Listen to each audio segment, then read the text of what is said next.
ആലപ്പുഴയിൽ ഹൗസ് ബോട്ടിൽ നിന്ന് വീണ് ഒരാളെ കാണാതായി. 48-കാരനായ സന്തോഷിനെയാണ് കാണാതായത്. കൈനകരിയിലാണ് അപകടമുണ്ടായത്. മനീഷ് മഹിപാൽ വിവരങ്ങളുമായി. മനീഷ്, ഇയാൾക്ക് വേണ്ടിയുള്ള തെരച്ചിൽ നടക്കുന്നില്ലേ? വിശദാംശങ്ങൾ.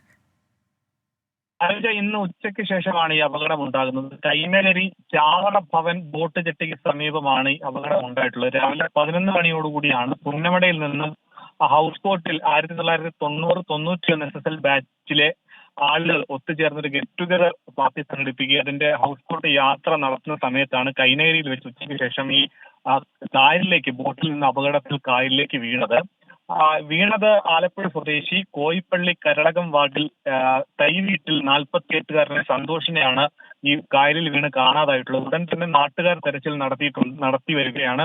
ഒപ്പം തന്നെ അങ്ങോട്ടേക്ക് അവിടെ എത്തി അഗ്നിരക്ഷാ സേനയും നിലവിൽ തെരച്ചിൽ ആരംഭിച്ചിട്ടുണ്ട്. സേനയുടെ സ്കൂബ ടീമും ഉടൻ അവിടെ എത്തി തിരച്ചിൽ ആരംഭിക്കുമെന്നാണ് നമുക്ക് അറിയാൻ സാധിക്കുന്നത്. ആഴമേറിയ സ്ഥലമാണ്, അടിയൊഴുക്കുള്ള പ്രദേശമാണ്. ഈ ഹൗസ് ബോട്ട് പോകുന്നത് മേഖലയായതുകൊണ്ട് തന്നെ ഇവിടെയുള്ള ആഴമുള്ള സ്ഥലമായതുകൊണ്ട് തന്നെ തിരച്ചിലിൽ ആദ്യഘട്ടങ്ങളിലൊക്കെ തന്നെ ഇപ്പോൾ അനുകൂലമായി ഒരാളെ കണ്ടെത്താൻ സാധിച്ചിട്ടില്ല എന്ന വിവരമാണ് നമുക്ക് ലഭ്യമായിട്ടുള്ളത്. ഇപ്പോഴും ഫയർഫോഴ്സും നാട്ടുകാരും ചേർന്ന് അവിടെ തിരച്ചിൽ പുരോഗമിക്കുകയാണ്. അനുകൂല ആലപ്പുഴ കൈനകരിയിൽ ഹൗസ് ബോട്ടിൽ നിന്ന് വീണ് ഒരാളെ കാണാതായി. 48-കാരൻ സന്തോഷിനെ കാണാതായി. ഇപ്പോൾ നാട്ടുകാരും ഫയർഫോഴ്സും ചേർന്ന് തെരച്ചിൽ നടത്തുന്നു.